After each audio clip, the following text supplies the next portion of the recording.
Welcome. My name is Matt Ward, and I'm a professional speaker and a word-of-mouth referral consultant. Today, I'm going to talk to you about Care Package, how to get more word-of-mouth referrals in your business, and specifically your dealership. Now, I come from many years of owning a digital marketing agency. In the last 4 years, I owned that agency before I sold it in 2018.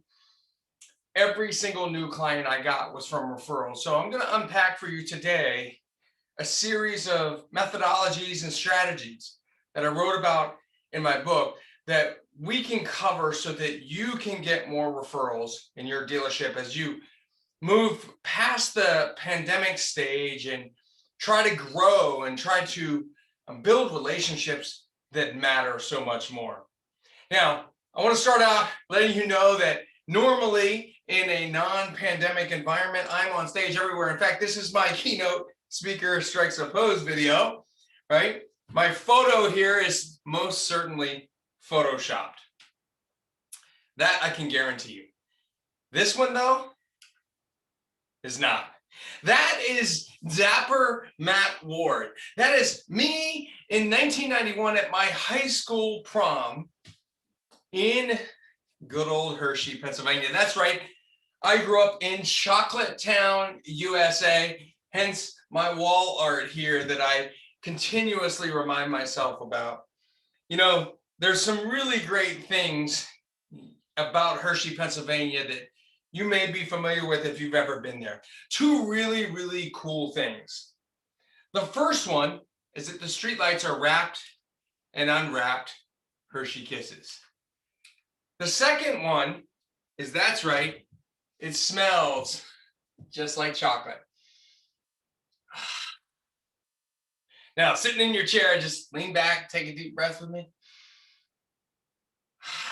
You smell that? No, it smells like bacon from the kitchen. Absolutely. You know, I spent quite a few years of my early childhood, my formative years in Hershey, Pennsylvania. I mean, after all, how do you think I got this big? I gained a pound every day just breathing there. And the thing about Hershey's is that they're an iconic brand, right? And they're pervasive throughout the United States, and to the point where everybody recognizes their logo. And the one question that I've always pondered is, how can small businesses, how can dealerships like yourself have an iconic brand? How can we be different? How can we stand out from the noise and get people to choose us over the competition, to look for their trailers and cargo trailers and utility trailers from us? How can we get them to look at us first before the competition? Well, I'm going to show you exactly how some other people have done just that. This is John Cronin. John is the founder of johnscrazysocks.com. He and his dad, Mark, founded johnscrazysocks.com so that they could create a company together and work together day in and day out. And when you buy your socks from johnscrazysocks.com, you can choose from all types of different socks. You can even get your Tom Brady socks, you know, goat socks. And I recognize that those are blue and white socks, but living in the Boston area and splitting time between Boston and Florida, I have to pick. Am I going to get Tom Brady blue and white socks, or am I going to get Tom Brady red and gray socks? I choose the blue and white. So when I order my Tom Brady socks from johnscrazysocks.com, I don't just get those socks, but I also get candy. And I also get a handwritten note from John himself.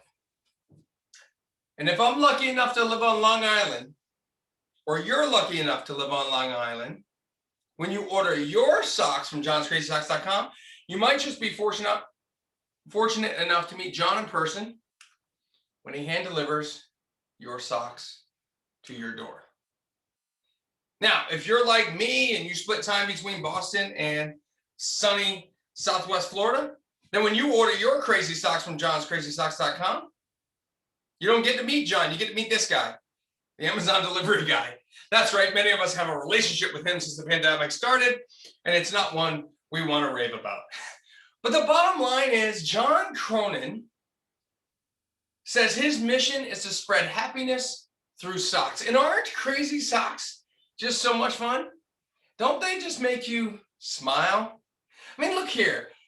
John's dad, Mark, has got his luau socks on, and he's got his Hawaiian lei with their Hawaiian shirts on, and they just make you smile. You see, crazy socks tell a story. They tell others what our hobbies are. And sometimes they even tell other people what we're actually thinking. You see, sometimes we communicate through our crazy socks. But the question I have for you today is, what if your mission, similar to John's, was to spread happiness? How would you feel? And more importantly, how would you make others feel? You see, somewhere along the way, I think that sales and relationships took a turn for the worse. You see, they got away from this and they ended up more being like this. And you see, we despise that. We despise having to go to the car dealership where we feel like someone is going to prey on us. And then when we sign the deal and we get ready to leave, they're going to ask us for 3 referrals. No one wants to be sold to. As humans, we hate it. We despise it. We don't like cold calls coming in. But we do love to buy.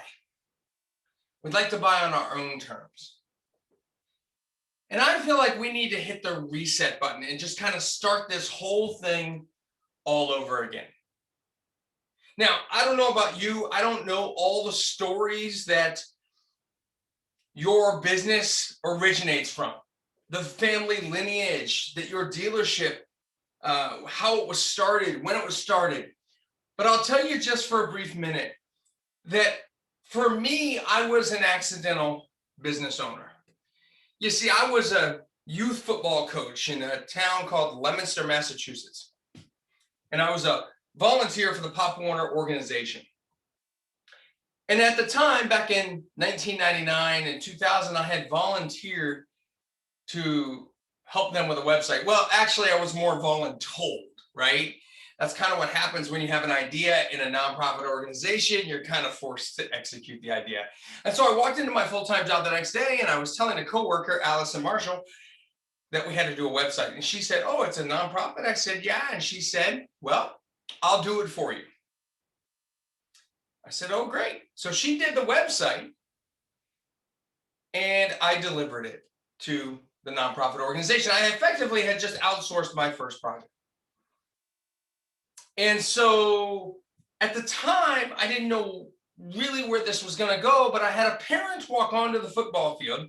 And if you know what that's like in youth sports and how crazy those things can be from time to time, this parent, Erica Milano, walked up and she said, "You know,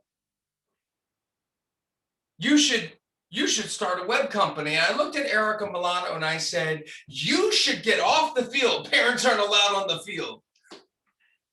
Actually, I said to her, "What do I know about that?" And she said, "Well, you did our website." And I said, "Oh, you think I did the website? Okay, cool." So next thing you know, I have a website company. And my first sale was to a competing nonprofit Pop Warner organization. I charged them $500 to do a website, and I outsourced that one too. And so next thing you know, I had a part-time web agency. But that part-time agency in 2002 grew to a full-time agency with 8 staff members in 2005. And from there, I was on the top of the mountain.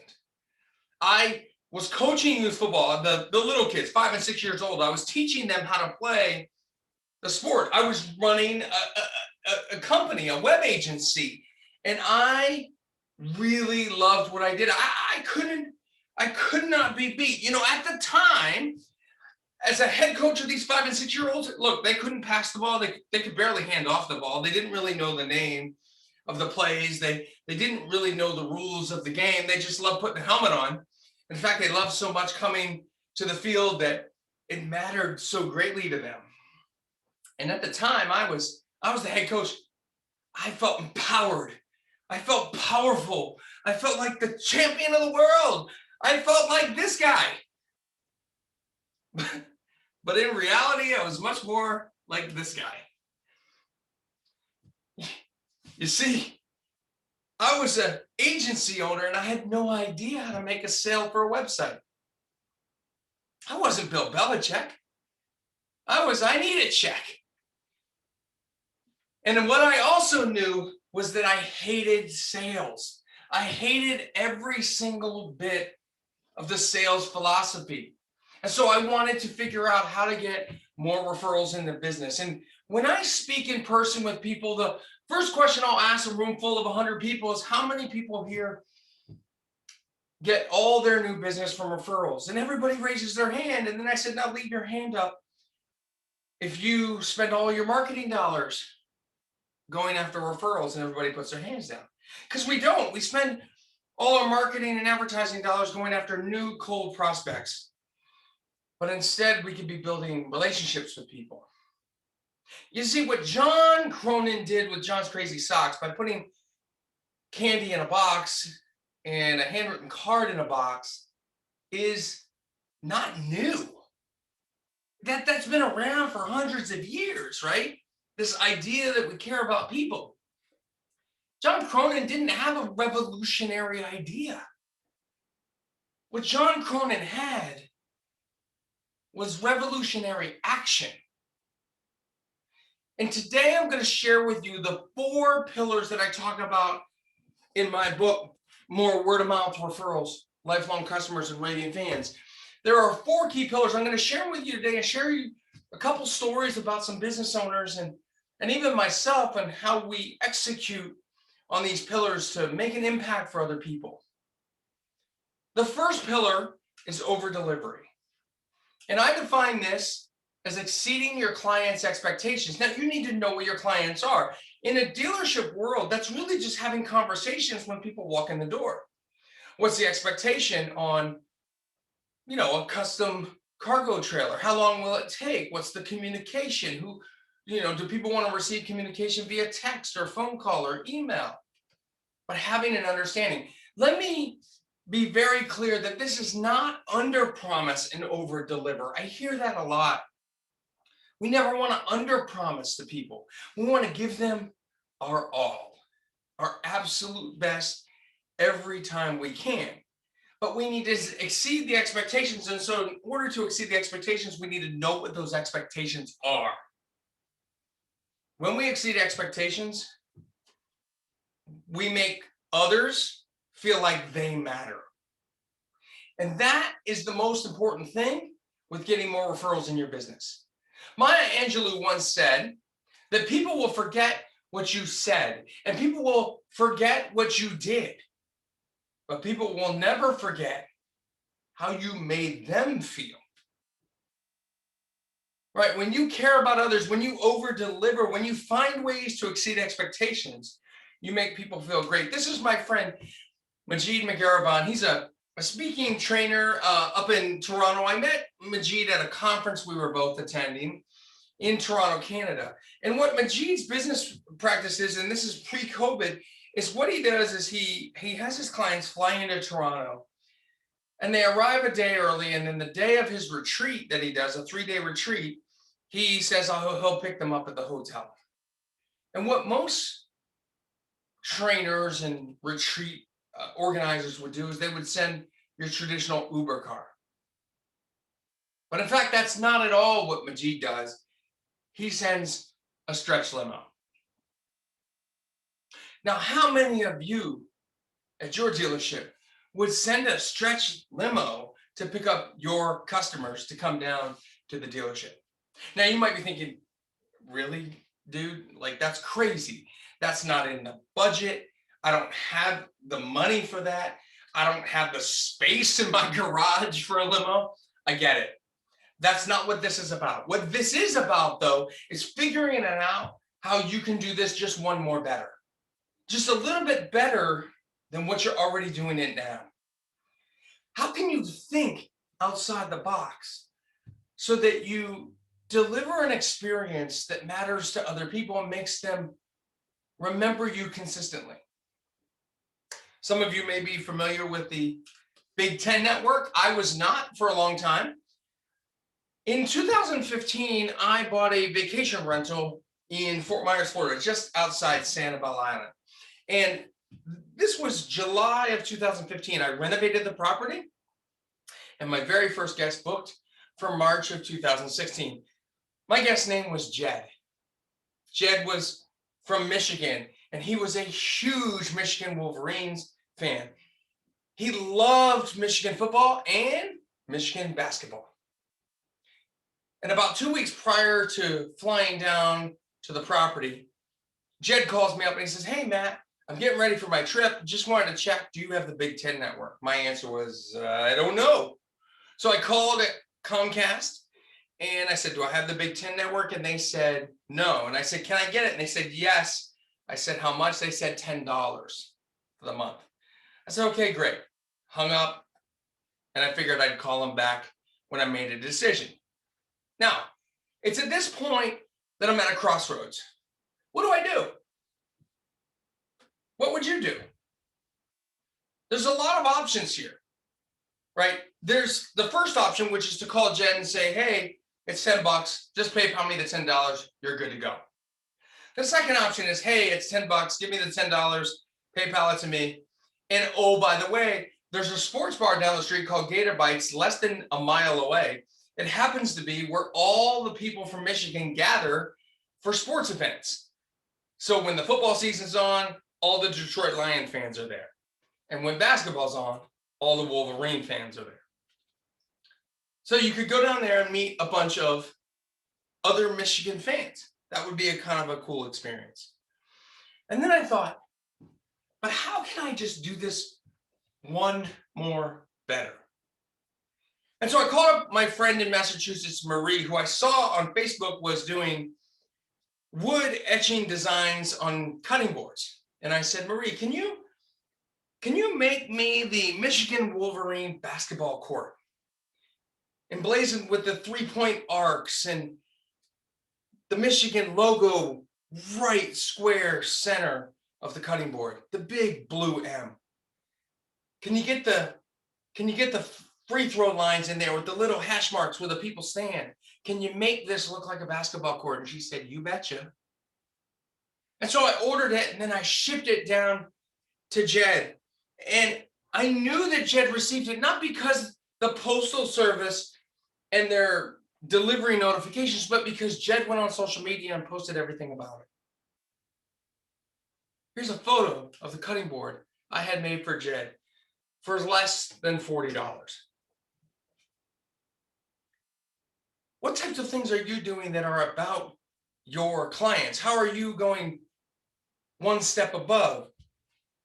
I had another cutting board made for me so that I can carry it around this country when I'm on stage and even show it in virtual presentations like this.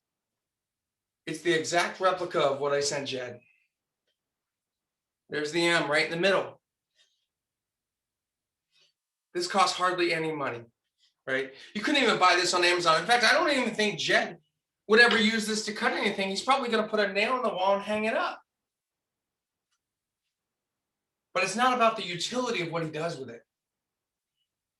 It's about the relationship we create with the people in our lives, both the customers, the clients, and our referral sources and partners. How can we find a way to do it one more better?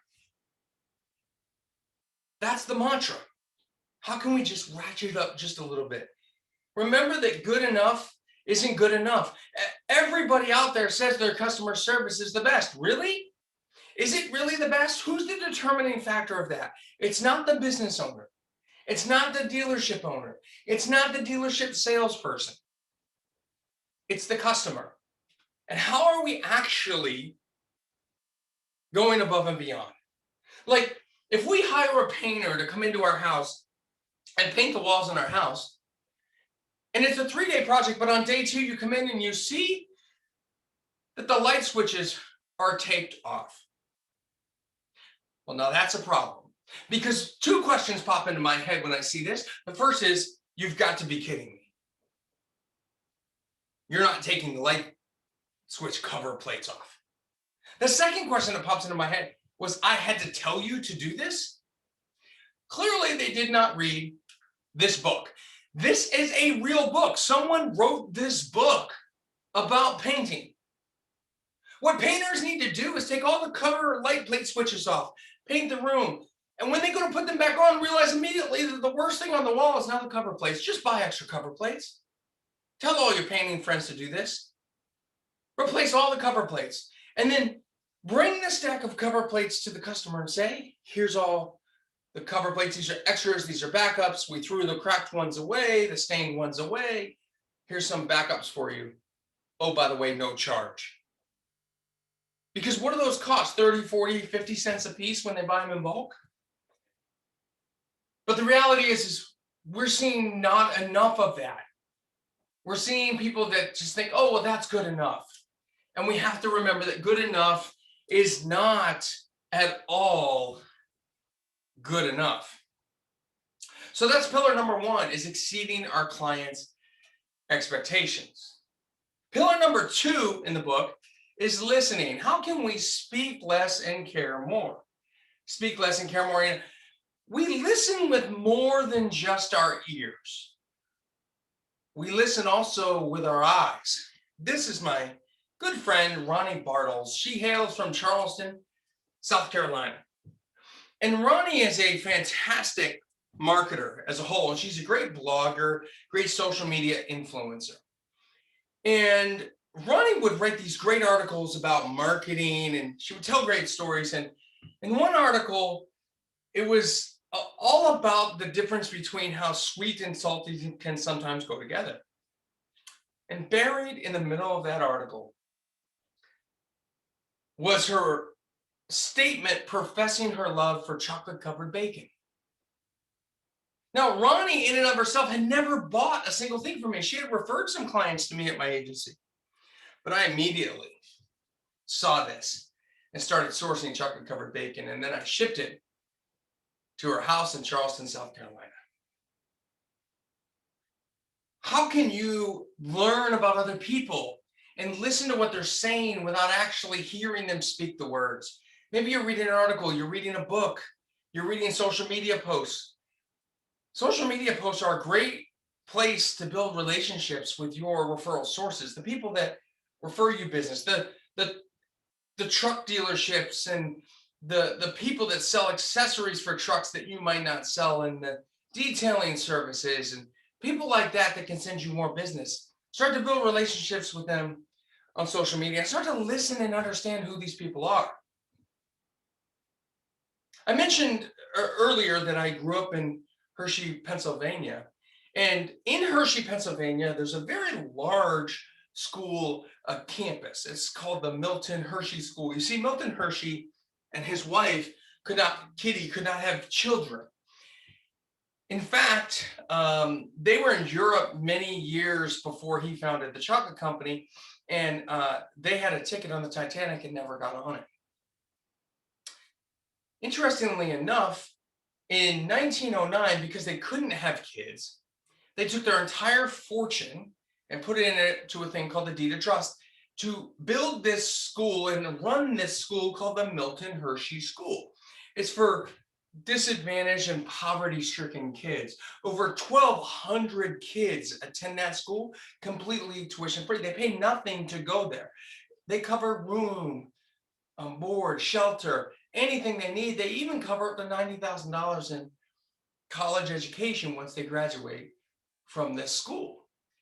Just across from the entrance to Hershey Park is another one of the school buildings. Currently, it's the middle school. It used to be the high school. And that Welcome to Hershey is emblazoned on the hill just right across from the entrance of Hershey Park. You see, I know a lot about this school because I'm a graduate of the Milton Hershey School. In fact, I'm the youngest of 3 boys, the first to graduate high school and the only one not to go to prison. That school changed my life. And to this day, I wear my high school class ring on my right ring finger to remind me of the power that that school had in changing lives. And a lot of people I know personally, both through business and professionally in the areas of where I live and frequent, they kind of know the story. They might know the story because they connect with me on social media. And one of those people is Tamsin Webster. Tamsin is the curator and the MC and the executive director of TEDx Cambridge. And she's run a TEDx event for many years. And I attended one of her workshops and I referred the workshop to another speaker friend who also attended. And about 2 weeks after we attended the workshop, I received a handwritten thank you card in the mail from Tamsin. But included in that handwritten card were 9 postcards of Hershey, Pennsylvania. Now, I have no idea where Tamsin got those postcards. Could have been eBay, could have been Amazon. I have no idea, and I don't care. What mattered to me was that she understood who I was. And because of that small act of caring about me, I now tell that story on every stage that I'm ever on. Because it mattered to me in my soul. And the relationship is now closer than it was before, and I'm more likely to refer people to her. She didn't do it, though, because she wanted referrals. She did it because she cared about me. She understood who I was. And that's what I propose that you do, is you listen to other people and understand who they are. One question I'm often asked whenever I speak around this country is, should we mix business and pleasure? Should we have our business colleagues and contacts be our friends on Facebook? And the answer is yes. After all, isn't business personal? You want to be able to see people's posts on Facebook and what they do. You might not want to see their political rants if they're especially on the opposite side of the fence as you. But you do want to understand who they are, what goes on in their lives, what their hobbies are, who their family is. I did just that with a client of mine at the web agency. His name was Matt Landry. He runs Forever Green Landscaping in Leominster, Massachusetts. And his dog, Jack, is this beautiful dog here. And Jack would ride in the passenger seat of his landscaping truck, Matt's landscaping truck, every single day of the year. He'd even ride in that truck when Matt was plowing snow in the winter months. And you know the bond between a dog and their owner. It's strong. Some of you might have dogs that come to work with you, just like Matt did. Well, one day I was scrolling social media and I saw a post by Matt's wife, Carrie, that tagged Matt about the passing of Jack. It was very sad.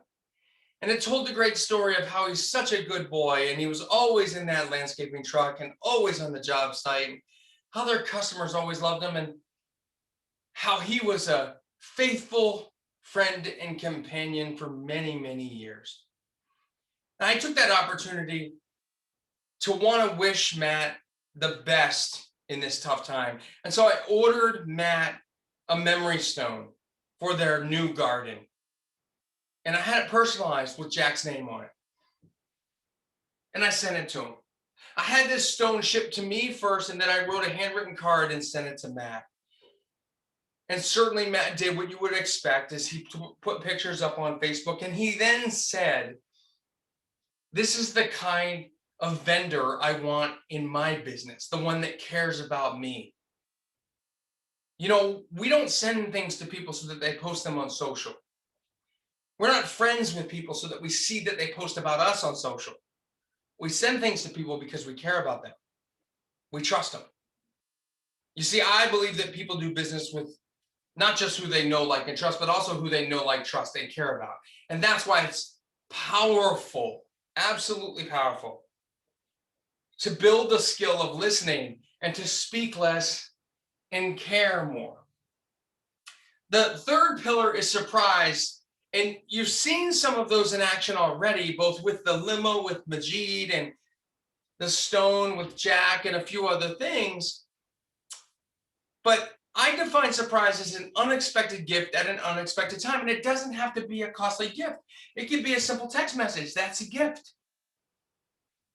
But let me tell you about my friend, Scott Mckenzie. Scott Mckenzie and I both had podcasts at the same time. Many years ago, I ran a podcast for 2 years called the Square Peg Round Hole Podcast for small business owners. It's still up and live. You can check it out at sprhpodcast.com. And it was all about helping small business owners take action. And Scott came on as a guest, and then I went on his podcast as a guest. He runs the Industrial Talk podcast.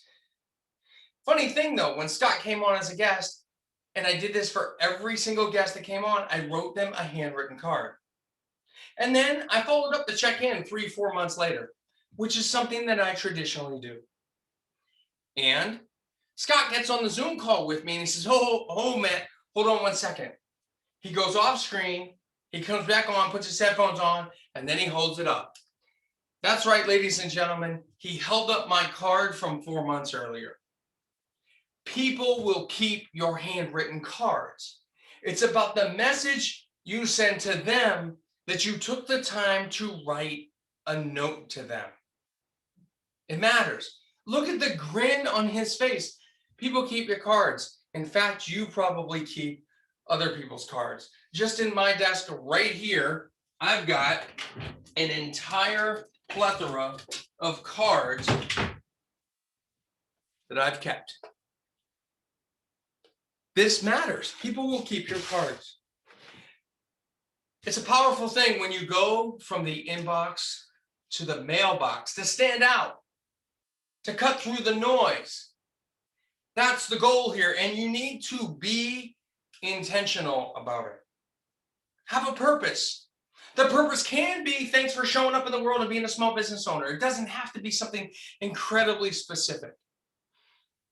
But there are ways that you can find ways to send things in the mail to surprise people.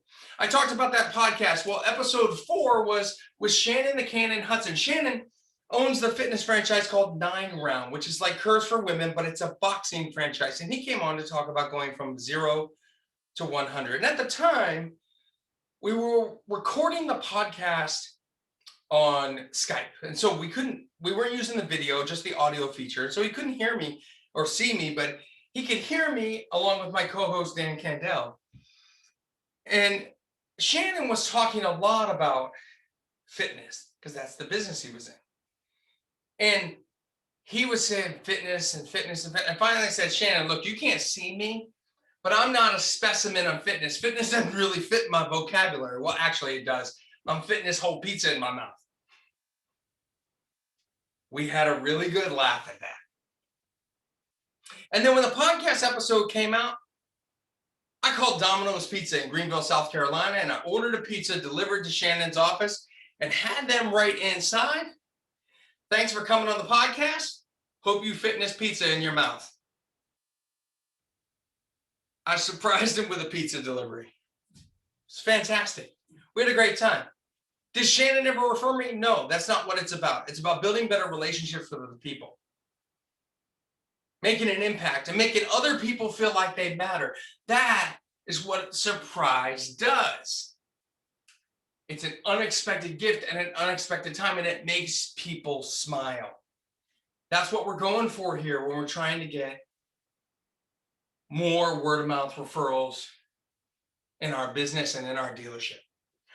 The 4th pillar is non-self-serving acts. That's doing for others for their benefit and no value or benefit to you. Now, I don't know where many of you are located in the United States. As I mentioned, I split time between Boston and Florida. So naturally, I'm a New England Patriots fan. Don't hate me for that, but I am. And so one of my big bucket list items was to attend a Super Bowl. And so I wanted to do it before Brady retired. And so in 2019, I went with my friend Roger to Minneapolis to attend the Super Bowl. It was a huge bucket list item for me.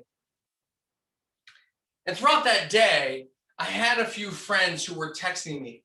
Matt Landry was one of them. Another one was Kelton Kelly, a financial advisor with Edward Jones. And they were saying to me, hey, don't skimp on the photos. We wish we were there with you. We're happy for you. Enjoy the day. Simple, basic text messages and Facebook messages that they were sending to me. And I wish that they could have been there with Roger and I. We had a great time. Yeah, I know they lost that year. The Eagles won. We won't talk too much about that. Bottom line, I had a great time. It was a huge bucket list for me. I checked it off. And as I'm leaving the stadium that day, a bit slightly dejected because Gronk missed the Hail Mary pass just short of the end zone, I see these carts along the catwalks as we're walking to the post-game event with the Patriots organization. And the carts have memorabilia on them. They have these pins, these Super Bowl 52 pens or whatever it was, LII or 53, whatever it was with the trophy on it. And I decided to stop and get a couple pins. I think I got 4 or 5. And then when I got back the next day from the trip, I sat down and I wrote some handwritten cards to everyone that texted or messaged me that day and said, I wish you were there. Thank you for your support in my big bucket list item. And I sent them a Super Bowl pin in a handwritten card. They cared enough about me. I decided I wanted to care about them. I learned these tactics by reading this book, Never Eat Alone, by Keith Ferrazzi. And you might look at me and say, Matt has never eaten alone. I get it. There's a part of the book that's about sharing meals with other people, so you might as well build relationships while sharing meals. But really what I took out of this was that I wanted, to give without the expectation of getting anything in return. That's the key. So much so that I keep copies of this book on my bookshelf here so that I can mail them as gifts to people that perk up with interest about the book when I mention it. This book taught me how to deepen my relationships with others. And that's what I need and want you to do with your dealership, is to deepen your relationships. Remember that it's not just about the clients. Most people I work with think that referrals come from their clients. In fact, clients refer 1 to 3 people over a lifetime. But referral sources, centers of influence, people in a position to refer 1 to 3 times a year. Are you building deeper relationships with truck mechanics, mobile mechanics, ATV dealerships, lawnmower companies, landscaping organizations and associations? Anybody that is serving the same audience as you but not buying from you. They service the same customer that you service. Are you working in the racing world and so therefore you're building relationships with people who build engines or tire manufacturers or tire changing companies, right? Tire sales locations. Any place where someone's going who has a vehicle that pulls a trailer has a commonality with you to some degree. We need to look and build those relationships with others. That's how we get more referrals. And remember that as we do this, we want to do it in a way that's non-self-serving. We're interested in others, doing for others for their benefit and no value or benefit to you. Don't do it for the referrals. Do it for the relationships. Interestingly enough, what every marketing and advertising agency will tell you to do is you do advertising and marketing so that you can be TOMA, top of mind awareness. It's an industry term that you can consistently be on top of the mind of your prospective buyer when they're ready to buy. That's why you would do marketing or advertising. I would argue that if you built relationships with your ideal referral sources and your clients, that you will be top of mind, that you'll be caring about other people. And the byproduct of caring is more word of mouth referrals. One thing we never want to do is ask people for referrals, because two answers come up when we ask people the question, do you know someone that needs a trailer? Do you know someone that needs a cargo trailer? Do you know someone that needs our product or our service? The first answer is, well, yeah, I think John Doe down the street does. I know he has a thing and he probably needs to upgrade it. That's not a referral, folks. That's a lead. Referrals are people who are ready, willing, and able to buy. And so you're going to get a lead. You're going to chase it. It's not going to convert. You're wasting your time. The second reason we don't ask for referrals is because the other response is, oh, yeah, let me think about that and I'll get back to you. And then they never do. They never get back to you. It's like dead silence, crickets. Furthermore, we don't like to be asked to have access to our Rolodex, to our contact database. We know that we refer based on trust. That when we refer to other people, when we know, like, trust and care about them. And so I would ask you a challenging question today. Do you feel like we can care more? In fact, can we care more? I believe that we can. As a society, we can. As a business community, we can. I believe that there's room for improvement all the way. And so I would argue that each person has a blind spot, that we can do better in different parts of our relationship building. And so I've created a self-assessment around caring. How do you interact with other people? You can take that self-assessment at icancaremore.com. And when you submit that self-assessment, what's going to happen is you're going to get an automatic email within a few minutes that will tell you your caring score. It gives you a baseline of where to start. The idea is that you understand and are challenged by the questions to think about different areas of your life and your business where you might be able to insert some new procedures, some processes, something in your business that can help you build better relationships with others. It's a powerful way to live. The more you care about other people, what happens is you start writing these cards to people. You start developing a happier place in your own life. And I hear this from a lot of people. You know, as Matt, as I've been writing more and more cards, I'm finding that I'm a happier person. And I would agree. One thing I wanted to mention is I'm often asked about how to write a card. Well, my handwriting is horrible. No one cares. No one cares about what your handwriting is like.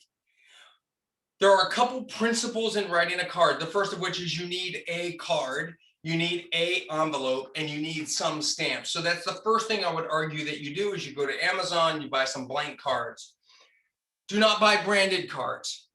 The minute you put your business card or your brand on the card, it makes it about you. This happens to be a card I had custom made. It's a picture of my side-by-side ATV from Facebook. It says Slay the Day. There's no other branding on this. It's completely blank on the inside. I never send it with a business card. Handwritten cards are the best. You don't also have to make them thank you cards. They can just be straight up blank cards. I just get in the practice of writing 1 or 2 cards a week. If you don't know who to write a card to, write someone a card for showing up as a business owner, for running a nonprofit, for being a member of the local chamber or association that you're a member of, perhaps another NATDA member that has given you some advice over the years. That's where the power of the card comes in. So the first thing is handwritten. No one cares about the chicken scratch. We can make out what the card says when you write it. The second thing is try to reference a callback of recent conversation or something that happened on Facebook or otherwise that you're aware of and that they're aware of. that builds the relationship a little bit closer. Write a card because you want to write a card, because you want to care about this person. That's the power of building relationships with other people. Now, some of you may or may not golf, I don't know, but I want to share with you what golfing meant to me. You know, golfing, I'm horrible at it, probably like most of you. I always tell people I shoot like 81 or 82, and that's on 9 holes. I'm pretty bad. But one day I was entered into the chamber golf tournament with a foursome, and I had a person back out at the last minute. And so I called my friend David, who is a real estate attorney. He was a client at the time, but had become a good friend. And I called him and I said, "Do you want to golf tomorrow?" I had to back out for the chamber, and he said yes. And so he showed up, and he lines up on the first tee that day at the chamber golf tournament. He does that thing where he does the little waggle. I don't know why anybody does that, by the way. And he swings and he completely misses the ball. And I thought to myself, oh boy, I called an attorney. I thought he was going to be a ringer. He's nothing like what I thought he was going to be. He's worse than me. As if that could even happen. So I said, "David, don't worry, we have all day. Just line up and hit it again." And this time he lines up, he swings and connects. Ding! And it is going, and then takes a hard, sharp right, like it put a turn signal on. Into the woods it went. By the third hole, David looks at me in the golf cart and says, "By the way, Matt, I hate golf." To which I said, "Well, then why are you here?" And he replied with a statement that changed my life forever. He said, "Because you asked." That showed me the power of relationships, that he hated golf so much, but was willing to show up because of the relationship that we had. And you know, we didn't talk about business all day. By the 10th hole, in fact, David was done, feet up on the front dash of the golf cart, drinking beer after beer after beer from the beer cart. Some of you might know what that is. It's a long day of golf. So we get to the 18th fairway, the last hole we're playing on the chamber golf tournament.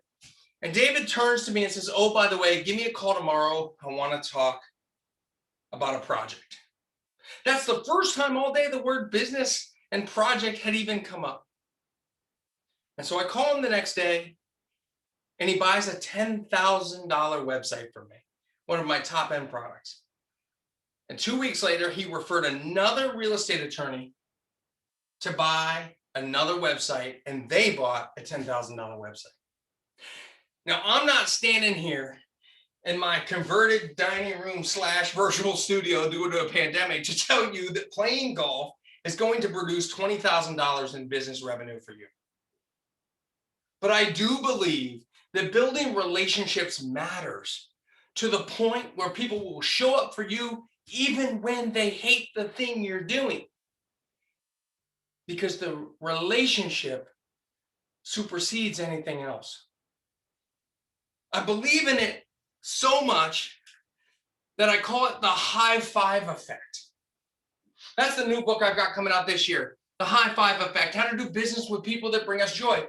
I get that in a pandemic, we're not going to be physically high-fiving people, but this is a figurative thing.